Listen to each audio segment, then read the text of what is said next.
Dans le but de mettre en application la convention reliant l'Université du Burundi à travers l'ISCO Sinobe et l'Agence belge de développement ENABEL, il a été organisé un atelier de formation jeudi le 22 août 2024 au restaurant chez André de Bujumbura. Le doyen de l'Institut supérieur de commerce et coordonnateur principal et le point focal à l'Agence belge chargée du projet d'archivage judiciaire nous ont précisé l'objet de l'atelier, mais également le contenu de la convention liant les deux parties. ENABEL a sollicité l'Université du Burundi à travers ISCO et SINO pour pouvoir contribuer aux objectifs du projet en ce qui concerne le renforcement de l'archivage et le renforcement des capacités par voie digitale. Et ils ont répondu positivement et une convention de suivi a été mise en place, déjà signée,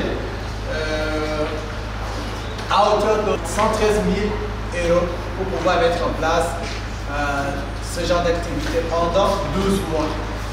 Alors, l'activité ici présente, c'est pour démarrer la mise en œuvre de cette activité. C'est pourquoi vous avez été vraiment invité à participer pour contribuer, proposer des choses afin de pouvoir permettre une bonne mise en œuvre de la présente action. On a organisé cet atelier dans le contexte de la convention qui a été signée entre l'Université du Burundi et ENABEL. Parmi les actions qui doivent être engagées, qui doivent être exécutées, il y a la création de ce qu'on appelle un plan de formation continue sur l'archivage judiciaire. Et on a pensé que la voix des parties prenantes, de l'ensemble des parties prenantes, compte. Au niveau de la justice, il y a les juridictions qui ont été invitées. Au niveau du parquet, au niveau du ministère, au niveau du CFPJ, au niveau de l'ensemble des parties prenantes à la convention, on a jugé bon que tout le monde soit représenté. C'est pourquoi vous êtes ici. On ne va pas être nombreux. C'est un atelier de 22-23 personnes. Donc on est, la majorité, on est là. Il y a quelques 2 ou 3 peut-être qui vont nous rejoindre plus tard. C'est que je compte vraiment sur vous, vos inputs, quitte à ce que ce que nous allons proposer soit orienté sur la base des besoins exprimés par les partenaires. Donc vous comptez pour nous. Les travaux qu'on va organiser en groupe, c'est sur des thèmes qui sont les vôtres au niveau de vos activités. Et nous voudrions bien que vous puissiez nous faire des propositions, puisque nous avons ici une équipe qui est en train de concevoir les modules de formation qui vont être intégrés dans le plan de formation continue. Ces modules de formation doivent avoir l'assise dans le besoin exprimé par les parties prenantes. J'insiste sur cela. Si nous avons un mauvais départ et que nous ratons les objectifs, le besoin des parties prenantes, on va construire un plan de formation continue qui va devenir obsolète en quelques temps. Nous voudrions bien avoir vos informations, les données et essayer de passer en revue ce que vous avez comme besoin en renforcement de capacités en matière d'archivage judiciaire, et cela va nous permettre d'élaborer un plan de formation basé ou adapté sur les besoins. Ce partenariat part d'un contexte actuel de l'archivage des documents en général et de l'archivage judiciaire en particulier. La formation continue aura à son tour des résultats bien probants. Dans cette convention, il y a 3 actions qui sont envisagées, notamment la première action, c'est la création ou la rédaction d'un plan de formation continue sur l'archivage judiciaire. La deuxième action, c'est un rapport avec la dispensation des modules de formation qui auront été conçus dans ce plan de formation continue sur l'archivage judiciaire. Et la troisième action concerne le volet des stages, où nous déployons des stagiaires de l'Institut supérieur de commerce de l'Université du Burundi dans le domaine de la bibliothéconomie. Et ces stagiaires sont déployés dans les provinces de Ngozi, Kirundo et Muyinga. Et surtout c'est dans le domaine de l'archivage judiciaire. Voilà les trois actions qui sont envisagées dans cette convention. Le contexte dans lequel nous avons situé cet atelier ou l'organisation de cet atelier, c'est que la création ou la rédaction d'un plan de formation continue doit se baser sur des éléments en rapport avec l'existant, ce qui existe. Et surtout, quand on parle cela en français facile, c'est partir du besoin du terrain pour pouvoir rédiger un document qui est adapté aux besoins même qui sont exprimés par les parties prenantes qui sont sur le terrain.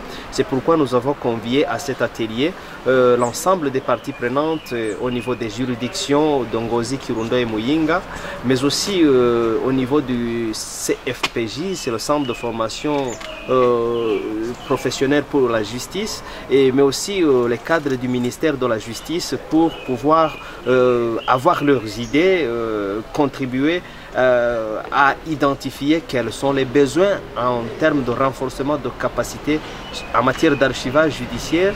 Et aussi nous avons une équipe d'experts au niveau de l'Institut supérieur de commerce, des gens qui sont formés, qui sont des experts en archivage, qui vont confronter les idées, essayer de recueillir l'ensemble des besoins en renforcement de capacité pour pouvoir enrichir le document qu'ils sont en train de concevoir sur l'archivage judiciaire. Donc ce document-là de plan de formation continue, et c'est ça même l'objectif de cet atelier continu. Nous avons besoin des avis des partenaires, et la grande majorité de ces derniers, ce sont les personnels des juridictions que j'ai cités. Ce sont aussi les représentants des agents de l'ordre judiciaire, et nous avons aussi besoin des avis du centre de formation professionnelle pour la justice, parce que c'est un centre qui est un centre du ministère qui est en charge de l'organisation des formations de renforcement de capacité à l'endroit du personnel de la justice.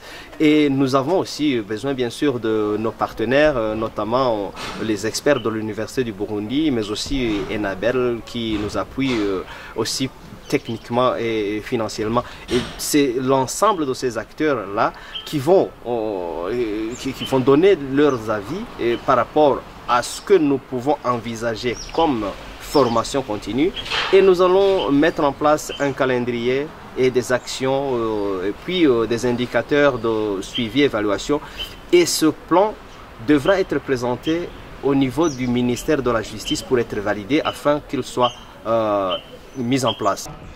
Les échos pour les premiers stagiaires sur terrain sont bons, et l'agenda vers la validation du plan de formation avec des modules bien étoffés déjà élaborés a insinué ce coordonnateur. Compte tenu de l'état actuel des activités, nous avons déjà commencé à déployer les stagiaires qui sont sur terrain. Une cinquantaine de stagiaires sont dans les juridictions d'Ongozi, Kirundo et Muyinga pour aider à améliorer la qualité de l'archivage dans ces juridictions, mais aussi d'autres activités qui sont en cours. C'est cet atelier qui va nous permettre surtout de démarrer les activités proprement dites de la conception du plan de formation continue. Parallèlement à cela, nous avons une équipe qui est active, qui a commencé à travailler sur le déploiement de ces formations. Ces formations, que je rappelle, vont se dérouler en présentiel et en ligne, et nous aurons une plateforme de formation en ligne pour aider à ce que les personnes qui ne sont pas sur place puissent suivre ces formations en archivage judiciaire. Voilà de manière générale ce que nous avons déjà réalisé, et le chantier est immense. Nous allons continuer jusqu'à épuiser toutes les actions qui sont prévues dans le cadre de cette convention. D'abord, nous allons terminer cet atelier, rédiger le rapport et essayer de voir quels sont les grands thèmes qui peuvent constituer des modules de formation. Et l'étape qui va suivre, c'est de finaliser la rédaction du plan de formation. Une fois finalisé, sera soumis lors d'un atelier de validation où l'ensemble des parties prenantes auront encore une fois une invitation et ce sera pour la validation de ce plan de formation.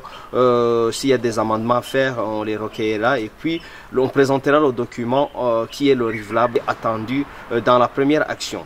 Après, si une fois le document est validé, ça veut dire qu'il y a des modules de formation qui sont intégrés et qui vont être dispensés. Et il sera alors mis à la disposition du centre de formation professionnelle pour la justice pour pouvoir déployer ces modules de formation. L'étape qui va suivre, c'est aussi la formation, le renforcement des capacités des acteurs du centre de formation professionnelle pour la justice dans l'enseignement en ligne, l'enseignement numérique.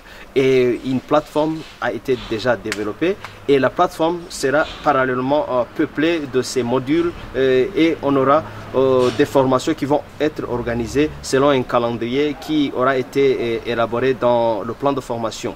Voilà les principales étapes et parallèlement à tout cela, on aura aussi des visites de terrain puisque, comme je l'ai dit, nous avons des stagiaires qui sont déployés sur le terrain et l'ensemble des formateurs vont aller voir, superviser ce que font les stagiaires sur le terrain. D'ailleurs, nous avons des échos qu'ils sont en train de bien faire leur boulot et nous les encourageons. Et comme c'est des gens qui sont au début de leur profession, ils ont toujours besoin d'un accompagnement de la part des experts et c'est pour cela que nous allons déployer ces experts sur le terrain pour les accompagner et les aider à améliorer leurs prestations, quitte à ce que les activités ou le résultat qui est attendu d'eux soit le plus beau possible.